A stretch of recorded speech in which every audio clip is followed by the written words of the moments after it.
Bonjour tout le monde, j'espère que vous allez bien. C'est un jour difficile à la belle et nous sommes le 24 novembre 2022. En ce moment même, il y a le Cameroun qui joue à la place de l'Algérie. Je vais remuer un petit peu le couteau dans la plaie. Voilà le Cameroun qui joue. C'est l'Algérie qui aurait dû peut-être jouer à la place du Cameroun face à la Suisse en Coupe du Monde 2022 au Qatar. C'est un jour un peu triste parce que franchement on avait toutes les qualités, notre équipe nationale de football avait toutes les qualités pour y participer, mais elle la râle. Mais bon, trêve de plaisanterie, même si ce n'est pas une plaisanterie, je suis aussi triste, je suis un grand amoureux du football et vraiment je trouve franchement un énorme gâchis de ne pas avoir participé à cette Coupe du Monde. Pour quelques secondes, il aurait fallu juste résister quelques secondes pour arracher ce fameux match nul contre le Cameroun à la fin du mois de mars 2022, ce qui nous aurait permis de jouer aujourd'hui face à la Suisse. Mais bon, ceci dit, ça ne nous empêche pas. Beaucoup de commentateurs marocains et tunisiens me font le reproche de ne pas avoir souhaité bon courage au Maroc et à la Tunisie.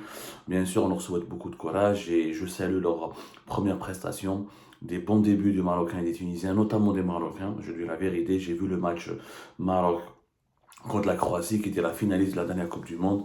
Le Maroc était à la hauteur, il aurait pu vraiment emporter la victoire, mais bon, ils étaient vraiment à la hauteur.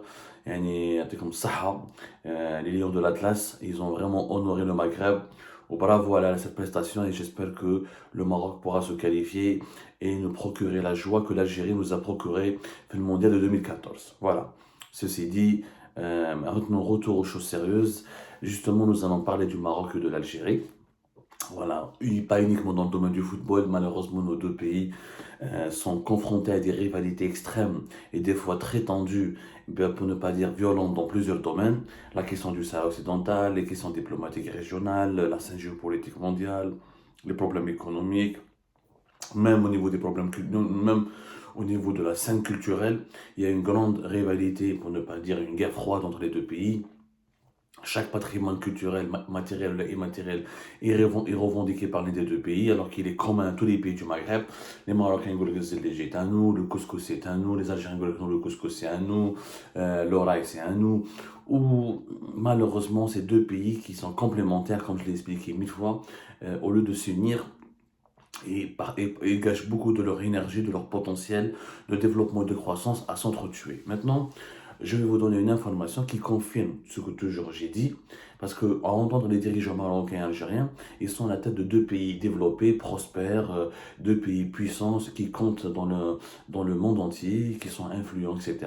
Et je pense que les dirigeants marocains comme algériens, ils oublient que malheureusement, ils dirigent des pays pauvres, des pays encore sous-développés, des pays encore très attardés et qui accumulent des retards très importants, et des pays qui sont classés, qui occupent des bons classements au niveau mondial que dans des catégories sinistres ou là dans des catégories de détresse. La preuve, l'Organisation mondiale ou l'Organisation internationale des migrants, la fameuse OIM, l'Organisation internationale pour les migrants basée à Genève, qui est officiellement liée aux Nations Unies depuis 2019, elle vient de révéler un classement très précaire, un classement qui fait froid dans le dos, dans lequel se trouve le Maroc comme l'Algérie. L'Algérie et le Maroc se trouvent être en 2022, depuis 2024 plutôt, depuis 2024, durant ces 7 dernières années pratiquement, 2004, 2024, 2014 plutôt, pardonnez-moi, de 2014, un classement qui a été réalisé depuis 2014 jusqu'à 2022. Comptez pratiquement 8 ans, 7 à 8 ans, durant ces 7 ou 8 dernières années, le Maroc et l'Algérie ont été classés parmi les 10 pays les plus exportateurs de détresse et de tragédie humaine, à savoir parmi les 10 pays les plus exportateurs, parmi les 10 pays les plus importants au monde au niveau de la provenance, ou là, concernant la provenance des migrants morts sur les routes maritimes qui lient l'Afrique à l'Europe. En clair, le Maroc et l'Algérie sont deux pays qui exportent du malheur parce qu'ils figurent parmi les 10 pays où sont originaires le plus grand nombre de migrants morts parce que lorsqu'ils ont tenté de quitter, de fuir illicitement, illégalement leur pays pour rejoindre un autre pays développé ou là pour émigrer clandestinement dans un autre pays beaucoup plus développé et où les opportunités de vie ont été jugées beaucoup plus intéressantes et prometteuses. C'est un classement qui a été réalisé par l'Organisation, encore une fois, internationale des migrants pour l'immigration. Ça s'appelle l'Organisation internationale pour l'immigration, la fameuse OIM, basée à Genève, qui est liée depuis 2019 officiellement aux Nations Unies. C'est un classement très sérieux. Cette organisation nous apprend que depuis 2014, il y a au moins 50 000 décès qui ont été enregistrés sur les différentes routes migratoires du monde. 50 000 décès, c'est énorme. La moitié de ces décès, c'est-à-dire 29 000, sont survenus sur les routes qui mènent vers l'Europe, dont 25 000 rien que pour la seule mer Méditerranée. Il y a eu 25 000 décès de 2014 à 2022. C'est un chiffre qui fait froid dans le dos.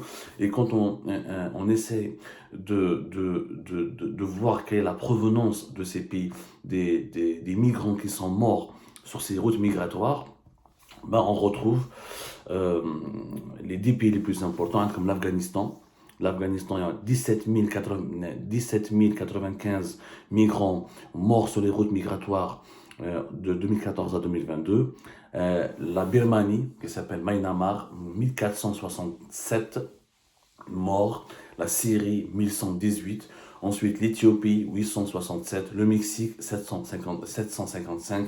Le Maroc, 702 morts. Et l'Algérie, 653. Le Venezuela, 494. Le Guatemala, 463. Et Haïti, 451. Donc l'Algérie, comme le Maroc, ils n'ont rien envie. L'Algérie n'a rien envie au Maroc. Le Maroc n'a absolument rien envie à l'Algérie. Ces deux pays figurent parmi les 10 pays les plus importants, parmi les 10 pays où sont originaires les migrants qui sont morts dans des conditions atroces. C'est un classement terrible. C'est un classement sinistre et encore, les chiffres ne sont pas encore précis et officiels.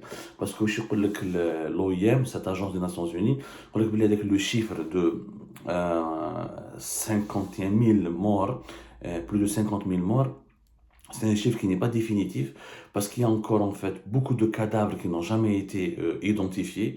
Par exemple, on parle de 60 000 cadavres. 60 000 cadavres qui ont été repêchés au niveau des différentes routes migratoires, que ce soit en Méditerranée, ou là entre les îles Canaries et la côte de l'Afrique de l'Ouest, ou là entre l'Asie mineure, la Turquie, etc., vers les côtes de l'Union européenne, ou là entre l'Amérique latine et l'Amérique du Nord, l'Amérique centrale et l'Amérique du Nord. Et c'est ce 60 000 cadavres, on ne sait pas d'où est-ce qu'ils sont originaires, quelle est leur nationalité, quelle est leur histoire, d'où est-ce qu'ils viennent, comment ils ont été, comment ils sont morts, etc. Donc, certainement, les chiffres sont beaucoup plus élevés. L'Algérie, uniquement 653 morts de 2014, c'est absolument fou. Rien qu'en 2021, il y a eu 500 personnes disparues, plus de 500 personnes disparues, ressortissants algériens qui ont tenté de rejoindre l'Espagne, le sud de l'Espagne, depuis les côtes du nord de l'Algérie, Mostaganem, Chlef, Tipaza, Oran ou la Ghazawat au niveau de la wilaya de Tlemcen, etc. Donc ça c'est des ONG espagnoles qui ont donné ces chiffres-là. Donc les chiffres de l'Organisation internationale pour l'immigration, c'est des chiffres qui relativisent réellement l'ampleur de la tragédie de la harga ou de la migration clandestine, de l'immigration clandestine, parce que c'est des chiffres qui s'appuient uniquement sur les personnes, sur les cadavres ou les dépouilles qui ont été officiellement documentées lors des traversées ou là identifiées et dont la nationalité a pu être précisée avec preuve matérielle. Et ils ont trouvé des papiers algériens et des papiers marocains, où là, leurs familles algériennes ou marocaines les ont revendiqués, les ont reconnus, là, ils ont réclamé les corps. Après, il y a ce qu'on appelle les naufrages invisibles. Les naufrages invisibles à d'où c'est des migrants qui meurent en haute mer, que ce soit en Méditerranée, ou là en océan Atlantique, ou là dans d'autres contrées du monde, mais notamment en Méditerranée en ce qui concerne l'Afrique du Nord et l'Europe. Et ces migrants et ces naufragés invisibles, on les a jamais, ou les corps n'ont jamais été retrouvés, sont toujours déclarés disparus, ou par exemple, leur nationalité demeure inconnue. Par exemple, il y a un projet qui s'appelle Projet Migrants Disparus, qui est géré par l'agence de l'ONU, qui est l'OIM, l'Organisation internationale pour l'immigration. Ben, elle te dit, elles ont une base de données. Rien que ce projet a une base de données de 30 000 personnes qui sont répertoriées avec une nationalité inconnue. Une nationalité inconnue. Est-ce qu'ils sont marocains, algériens? Est-ce qu'ils viennent de l'Afrique subsaharienne? Est-ce qu'ils viennent de l'Asie, de l'Afghanistan, de la Syrie? Quoi qu'il arrive, Quelles sont les leçons qu'on peut tirer de ce classement? L'Algérie et le Maroc sont loin d'être des puissances régionales, comme le prétendent leurs dirigeants. C'est des pays qui sont en voie de développement. Absolument rien. Ce sont deux pays pauvres. Deux pays pauvres où les populations cherchent à fuir, cherchent à survivre, cherchent à se nourrir correctement, cherchent à s'habiller correctement, cherchent à vivre dignement. L'Algérie, le Maroc, c'est pas la Turquie, l'Iran, c'est pas l'Azerbaïdjan, c'est pas la Malaisie, c'est pas l'Indonésie. Tous les deux pays n'ont aucune caractéristique des pays émergents, là, des puissances émergentes. Même s'il faut concéder que l'Algérie, grâce à son gaz et son pétrole, elle affiche certains signes de richesse, mais cette richesse, elle est inéquitablement répartie sur l'ensemble des Algériens et des Algériens.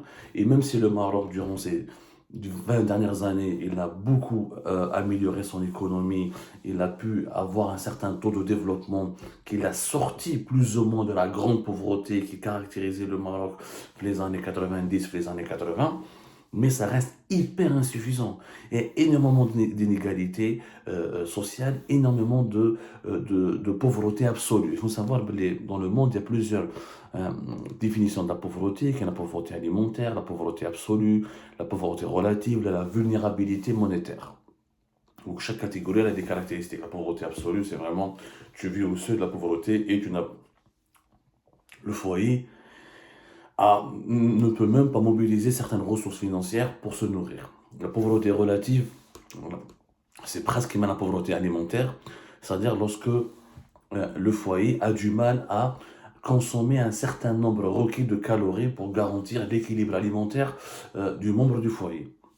La pauvreté relative, c'est lorsqu'un foyer n'arrive pas à accéder à certains services de base ou à certains produits de base de manière régulière à cause de son niveau de vie. La vulnérabilité monétaire, c'est lorsqu'un foyer, par exemple, risque de basculer à n'importe quel moment dans la pauvreté absolue s'il y a une crise économique ou il y a des problèmes politiques dans le pays dans lequel est établi ces foyers. Quand on retrouve, par exemple, le chiffre du Maroc, le taux de la pauvreté absolue, par exemple, il a augmenté de 3% en 2021. Avec presque 5% des Marocains et des Marocains qui vivent dans la pauvreté absolue, ce qui est quand même énorme. Le taux de vulnérabilité monétaire, il a augmenté de 10 à 12, presque 13% en 2021. Les inégalités sociales ont augmenté de plus de 40%, presque 41% en 2021. La pandémie de la Covid-19 a révélé la fragilité du modèle marocain, où les subventions sociales ne sont pas assez importantes, où l'État n'a pas une politique sociale très puissante.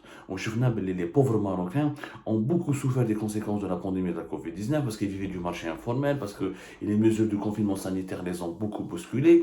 Et le Maroc a révélé il a un gros problème de développement social. Et les inégalités entre les régions. Tu vois, Casablanca, au Rabat, Marrakech, tu vois, le Maroc profond, c'est encore la situation sociale est encore terrible. Idem pour l'Algérie. Hein. Les Algériens veulent dire quoi, les Marocains, un pays de pauvreté, mais l'Algérie, c'est la même chose. Nous avons presque 10 millions d'Algériens qui vivent dans les zones d'ombre, où il y a un problème d'accès à l'électricité, problème d'accès à gaz de ville, dans un pays de gazier, problème d'accès à des routes qui sont praticables, des infrastructures de santé, des infrastructures publiques. L'Algérie dépense 19 milliards de dollars de transferts sociaux, ce qui fait que le taux de pauvreté en Algérie est automatiquement, mécaniquement, grâce à cet argent, beaucoup moins élevé qu'au Maroc, mais il y a des inégalités sociales qui sont énormes entre l'Algérie, les wilayas de l'intérieur du pays, les wilayas de l'extrême nord ou les wilayas de l'extrême sud, là du sud du pays, il n'y a rien à voir, il y a des grosses inégalités. La cherté de la vie, l'inflation, le chômage, c'est ce qui pousse beaucoup d'Algériens et d'Algériens à vouloir partir. C'est ce qui pousse d'ailleurs c'est ce qui a boosté le fléau de la Harga entre 2021 et 2022. Parce que la détresse sociale, qui est avec la pandémie de la Covid-19 qui a dénudé le modèle social algérien, on a toujours cru que les transferts sociaux et les subventions sociales accordées aux 12 produits de base, qui sont l'eau, l'électricité, le gaz, les céréales, le lait, le sucre, l'huile, ça a empêché les Algériens de devenir pauvres, ce qui est complètement fou. Parce qu'il y a des subventions sociales D'abord, elles ont été accordées, mais avec la croissance démographique du pays, elle est beaucoup plus importante, donc la consommation est beaucoup plus importante que l'offre qui est subventionnée par l'État. De deux, il n'y a pas de production nationale locale, donc on est dépendant de l'étranger, et donc il y a des coûts des subventions. Les produits subventionnés ont été, quand on a importé de moins en moins de ces produits, comme l'huile, le lait, le sucre, il y a eu des situations de pénurie sur le marché national, ce qui explique que pour trouver, durant l'année 2020-2021, en 2022, ça s'est amélioré grâce au revenu du pétrole et du gaz algérien. L'Algérien a importé beaucoup plus de céréales, d'huile, de sucre. Elle a subventionné encore davantage l'huile et le sucre.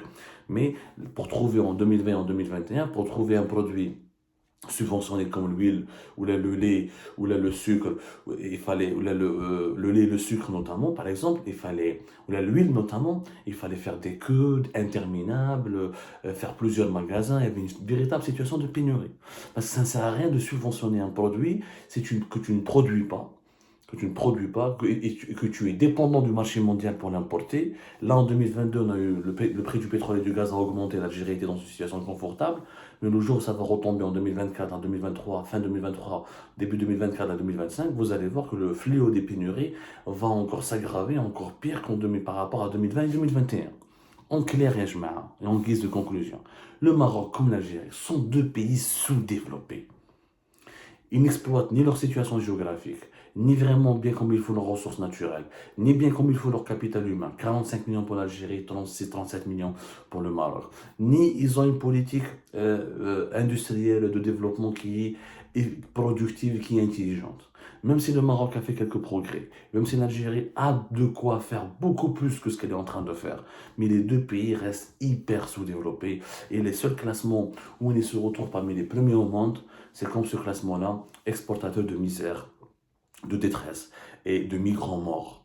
De migrants morts, il y a de personnes qui sont mortes en essayant de fuir le Maroc et l'Algérie pour rejoindre l'Eldorado européen, parce que dans leur propre pays, il n'y a pas l'espoir d'une vie meilleure.